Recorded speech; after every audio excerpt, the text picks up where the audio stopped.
Hello everyone, कैसे हो आप सभी। आज के वीडियो में हम लोग बात करेंगे 88CCC आयुष काउंसलिंग के जो इंफॉर्मेशन ब्राउचर है वो ऑफिशियल वेबसाइट पर अपलोड की जा चुकी है दोस्तों। इसमें पूरे स्टेप को मैं स्टेप बाय स्टेप बहुत सिंपल करके समझाऊंगा। इस साल पिछले साल से सब चेंज करके किया गया है दोस्तों। तो चलिए वीडियो को शुरू करते हैं। सबसे पहले आपको क्या करना पड़ेगा, 88CCC की ऑफिशियल वेबसाइट है, इस पे आपको रजिस्ट्रेशन करना होगा। रजिस्ट्रेशन, पेमेंट और चॉइस फिलिंग करना होगा, सीट मैट्रिक्स जो होगा उसमें।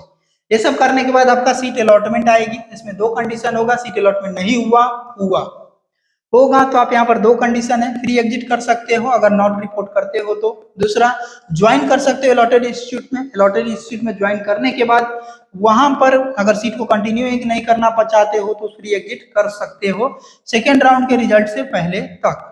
ठीक है। दूसरी चीज है, अगर अलॉटमेंट नहीं हुआ तो राउंड 2, राउंड 3 और स्टे वैकेंसी राउंड में पार्टिसिपेट कर सकते हो दोस्तों। आप लोग समझ गए।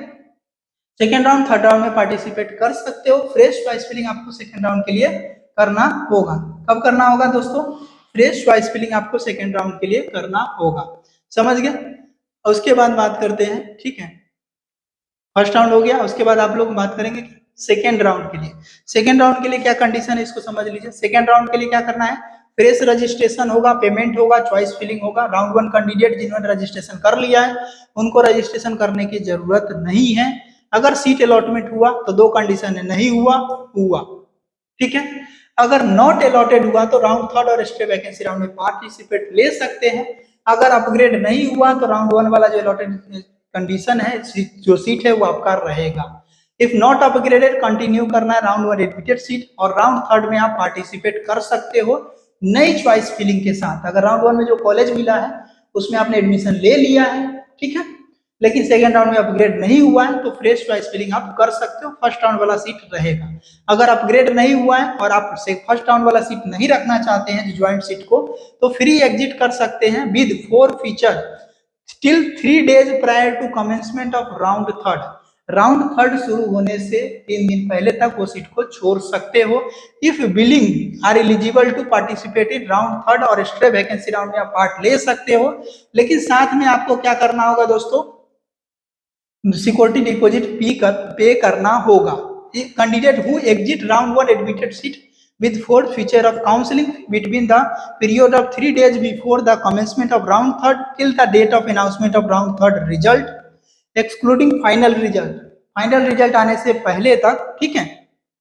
तो स्टेट काउंसलिंग के लिए तो एलिजिबल रहेंगे लेकिन ऑल इंडिया काउंसलिंग के लिए इनएलिजिबल हो जाएंगे। Round 1 not upgraded candidate withdraw there seat forfeiture after round 3 result के बाद। अगर राउंड 1 में जो सीट मिला है उसको अगर छोड़िएगा तो आपकी सिक्योरिटी मनी चली जाएगी। अगर राउंड 1 में सीट अलॉट हुई है लेकिन राउंड 3 के रिजल्ट आने के एक दिन पहले से और जो काउंसलिंग शुरू होने के 3 दिन पहले और रिजल्ट आने के 3 दिन पहले, इवन उस डेट से पहले तक अगर सीट को छोड़ते हो तो स्टेट काउंसलिंग के लिए एलिजिबल रहिएगा, ऑल इंडिया कोटा काउंसलिंग के लिए एलिजिबल नहीं रहिएगा और आपकी सिक्योरिटी मनी चली जाएगी। ठीक है दोस्तों। अब यहाँ पर देखिए जो आपका जो सीट अलॉटमेंट हुई है उसमें, ठीक है, अगर सीट अलॉटमेंट हो गई सेकेंड राउंड में तो क्या करना है, इफ नॉट रिपोर्टेड तो काउंसलिंग फी आपका फॉरफिटेड हो जाएगी, यानी काउंसलिंग फी चली जाएगी।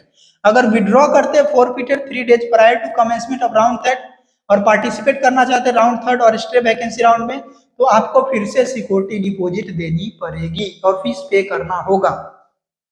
फिर आप विड्रॉ करते हैं with forfeiture between the period of 3 days before the commencement of round 3 till the date of announcement of round 3 final result.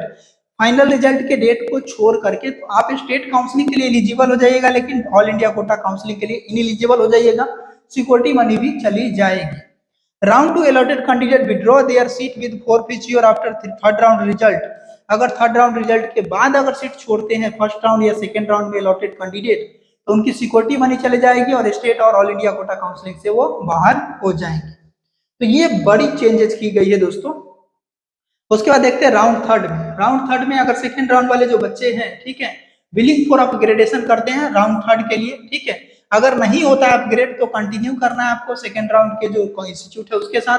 फिर से फ्रेश रजिस्ट्रेशन चॉइस फिलिंग होगा। यहाँ पर राउंड 3 में सीट अलॉटमेंट हुई है, नो।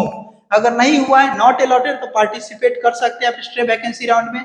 अगर अपग्रेडेड नहीं हुआ है then also round 3 rule applicable, round 1 round 2 admitted candidate from the date of publication. अब जो रूल है वही लगे लागू होगा, ठीक है। अगर राउंड 3 के बाद अगर सीट को आप विड्रॉ करते हो, अगर आप क्या करते हैं, if withdraw from the not upgraded seat otherwise become ineligible हो जाइएगा। अगर सीट को विड्रॉ करते हैं राउंड 3 के रिजल्ट के बाद तो आपको इनएलिजिबल हो जाइएगा स्टेट और ऑल इंडिया दोनों काउंसलिंग के लिए। अगर इफ नॉट अलॉटेड तो अगर सीट अलॉट हो जाती है तो फ्री एग्जिट आपको नहीं मिलेगी। Upgraded earlier joint round 1 round 2, अगर राउंड 3 में आपका सीट अपग्रेड हो गया है तो रिलीविंग लेटर लेना होगा राउंड 1 राउंड 2 से और ज्वाइन करना होगा, मस्ट ज्वाइन करना होगा राउंड 3 वाले जो कॉलेज है उसमें आपको ज्वाइन करना ही होगा। यहाँ पर ना तो फ्री एग्जिट ऑप्शन है और ना ही आपका जो क्या बोलते हैं वो फ्रेश रजिस्ट्रेशन का भी ऑप्शन आपका स्ट्रे वैकेंसी राउंड में नहीं है। यहाँ पर देख लीजिए, submit undertaking by SBR stray vacancy round according to double A triple C portal, candidate does not hold any seat through any counselling state, या वही बच्चे इसमें पार्टिसिपेट ले सकते हैं जो जिनको कहीं कोई सीट अलॉट नहीं हुआ है। अगर if seat allotted in round 3 previous allotted admitted seat allotted seat after round 3 result through any round state UT counselling any stand cancel हो जाएगा, ठीक है। इफ नॉट रिपोर्ट विथड्रॉ और become eligible for IS UG counselling and counselling fee forfeited हो जाएगी, ठीक है। अगर आपको कहीं भी कोई सीट अलॉट हो जाती है चाहे स्टेट में चाहे सेंट्रल में तो आपका कहीं एक ही जगह की सीट रहेगी, ठीक है। और फिर जो है सेंट्रल जो है एक जो लिस्ट रिलीज करती है विड्रॉ जो इनएलिजिबल लिस्ट में आपका नाम आ जाएगा। अब स्ट्रे वैकेंसी राउंड समझते हैं। Registration and payment only during stray vacancy round. Stray vacancy round 1 में रजिस्ट्रेशन और ये सब कर सकते हैं। Stray vacancy round government audit के लिए चॉइस फिलिंग करना होगा। चॉइस फिलिंग करने के बाद यहाँ पर 2 है, डीम्ड यूनिवर्सिटी का तो वो रजिस्टर्ड कैंडिडेट जो है वो डीम्ड यूनिवर्सिटी की काउंसलिंग उधर होगी। और जो रजिस्ट्रेशन नो अपग्रेडेशन इसमें नहीं होगा, स्ट्रे वैकेंसी राउंड के लिए कोई अपग्रेडेशन नहीं होगा।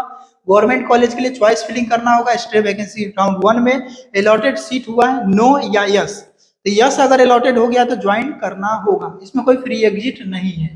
अगर नहीं हुआ है तो वेट फॉर सेकेंड अलॉटमेंट, ठीक है। इसमें क्या होगा, सेकेंड राउंड में कोई चॉइस फिलिंग आपको नहीं करनी है, जो फर्स्ट राउंड में आपने चॉइस फिलिंग किया है वही आपका रहेगा, ठीक है।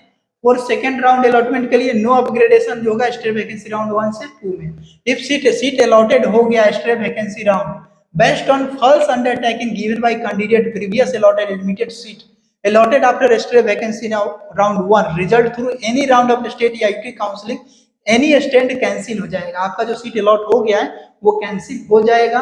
इफ नॉट रिपोर्टेड या withdraw become ineligible from any IS UG counselling, अगर आपको कहीं सीट अलॉट हो गई है तो सेकंड राउंड अगर स्ट्रे वैकेंसी राउंड में सीट अलॉट भी हो गई है तो आपका कैंसिल हो जाएगा। Stray vacancy round 2 allotted seat allotted हो गया नो कैन पार्टिसिपेट कर सकते हैं स्टेट और यूटी काउंसलिंग में। अगर यस अलॉटेड हो गया तो कोई फ्री एग्जिट नहीं है, आपको ज्वाइन करना होगा। स्ट्रे वैकेंसी राउंड में आपको जो सीट अलॉट हुई है वो ज्वाइन करना ही होगा। यहाँ पर आपका काउंसलिंग कंप्लीट हो जाती है, ठीक है दोस्तों। तो इस साल बहुत सारी चेंजेज हो गई है, कोई भी डाउट हो तो आप हमारी टीम से बात कर सकते हो। इस वीडियो में इतना ही तक रखते हैं, मिलते हैं नए वीडियो में नए अपडेट के साथ, तब तक के लिए बाय बाय।